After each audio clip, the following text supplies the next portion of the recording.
করার আগে যেটা বলতে চাই যে আমি আসলে এখনো বুঝতে পারছি না যে আমরা শহীদদের রক্তের উপর দাঁড়িয়ে কথা বলছি। আমরা আজকে যেভাবে কথা বলতে পারছি তা আসলে 1 মাস আগেও সম্ভব ছিল না। 16 তারিখে যখন সাইদকে মারা হয়েছে, আরেকটা 16 তারিখ এখনো আসলে আসেনি। তো এরকম একটা সময়ে দাঁড়িয়ে বিপ্লবের গণ অভ্যুত্থানের ধরনই এরকম যে এটাকে যদি বিপ্লব বানাতে হয় তাহলে সবার আগে জানতে হয় যে আমি আমার জায়গায় সংস্কারের কাজটা কিভাবে কখন শুরু করব, কাদেরকে নিয়ে শুরু করব।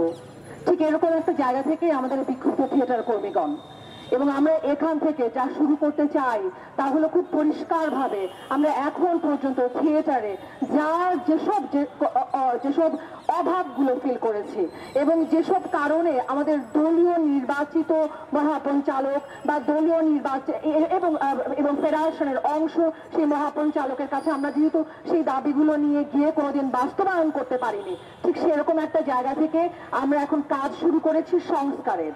এবং এই সংস্কারে আমরা এখন পর্যন্ত কিছু সুপারিশ অলরেডি জড়ো করেছি এবং কিছুদিনের মধ্যে আমরা একটা ওপেন মাইক আয়োজন করব। সেই ওপেন মাইকে আমরা সকলের কাছ থেকে প্রস্তাবনা কামনা করছি এবং সেই প্রস্তাবনা নিয়ে ভবিষ্যতের থিয়েটারের রূপরেখা বানিয়ে সেটাকে আমরা যথাযথ কর্তৃপক্ষের কাছে জমা দিব। তবে এত কাজ যে সঙ্গে সঙ্গে হয়ে যাবে, পরিবর্তন যে সঙ্গে সঙ্গে চলে আসবে বা রূপান্তর যে বলার সাথে সাথে হয়ে যাবে তা কিন্তু নয়। যে কটা সংগঠনের নাম আমরা বলেছি এবং আমাদের চারপাশে যে কজন যারা আমাদের বন্ধুও বটে, এরকম মানুষদের সাথে আমরা যখন সবাই একসাথে কাজ করতে চাইবো, সবার আগে আমাদের মাথায় থাকতে হবে সেটা হচ্ছে আমরা সকলে এদেশের নাটকটা করতে চাই, গানটা গাইতে চাই, ছবিটা আঁকতে চাই, আবৃত্তিটা করতে চাই এবং সেটা আমরা স্বাধীনভাবে করতে চাই। এবং সে জানান দিতেই আজকে বিক্ষুব্ধ থিয়েটার কর্মীগণ এখানে এসে হাজির হয়েছে, শুধুমাত্র নিজেদের গায়ের জোর প্রকাশে নয়। আর গায়ের জোর প্রকাশ একটা ভয়াবহ নেগেটিভ জিনিস, সেখান থেকে আমাদের থিয়েটার কর্মীগণের বেরিয়ে আসার চর্চা এখন থেকেই শুরু করতে হবে। ক্ষুব্ধ হব আমরা তারাই এই ব্যানারের মধ্যে আছি, কিন্তু আমরা তখনই বিক্ষুব্ধ থিয়েটার কর্মী হয়ে যাচ্ছি। আমি শুধু একটা ছোট কথা বলতে চাই, আপনাদেরকে একটু সচেতন করতে চাই, একটু সতর্ক করে দিতে চাই। এখনো কারা কারা তখন প্রোফাইল লাল করেছিল শুনতে পাই, থিয়েটার অঙ্গনের মানুষেরা সেই লাল প্রোফাইল খুঁজে বের করে চিহ্নিত করার চেষ্টা করছেন। আপনারা ভাবছেন আপনারা ক্ষমতায় চলে আসবেন একদিন এবং আপনারা এই লাল প্রোফাইলকে খুঁজে তার 12টা বাজিয়ে দেবেন, সেসব কিন্তু আর মনে হয় থিয়েটার অঙ্গনে হবে না। এটা আপনাদের একদম সাবধান করে দিই, সতর্ক করে দিই।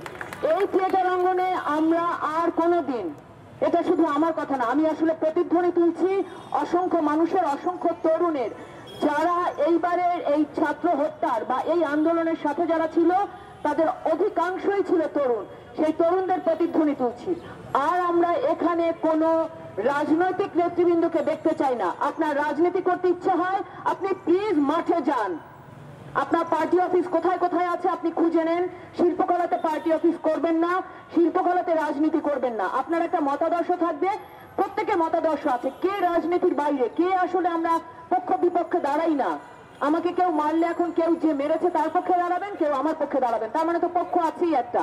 আপনি যে পক্ষে হন সেটা আপনি বাইরে করবেন, শিল্পকলা একাডেমির বাইরে, কিন্তু আপনার একটাই পক্ষ থিয়েটার এবং সংস্কৃতি চর্চা। এবং সারা বাংলাদেশে কেমন করে গত 15 বছরে থিয়েটার চর্চাটা, যেটা বলে গেছেন একটু আগে এসে যে আমাদের লজ্জা লাগে, সিরিয়াসলি আপনি বিশ্বাস করবেন ওই একটা নাটক ভাইরাল হওয়ায় কিছু যায় আসে না।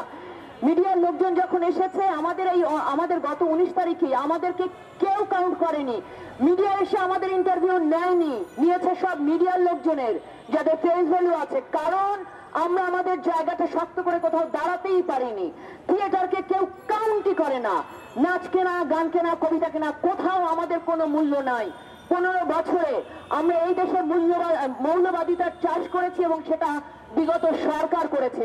আমরা তখন কোনো প্রতিবাদ করিনি, আমরা থিয়েটার কর্মীরাও করিনি, যা করিনি লেট ইট গো। তো চলেন এবার সামনে যাই। এবার বাংলাদেশে, গোটা বাংলাদেশে এই মৌলবাদিতার চাষটার উপরে সেটাকে কেমন করে পাশ কাটিয়ে আমরা আমাদের কথাটা বলতে পারি, আমাদের বাড়িতে বাড়িতে যেন গান শোনা যায়, নাটক হয়, আমরা সেই চেষ্টাটা করি।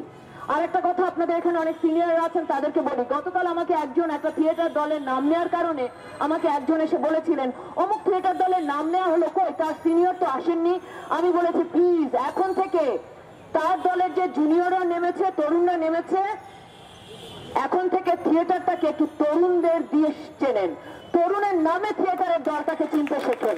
তো এখন থেকে যত যা কিছু হবে, যতগুলো সংগঠন হোক, যাই হোক, আমরা খুব করে চাই সেখানে তরুণদের প্রতিনিধিত্ব নিশ্চিত করা হোক।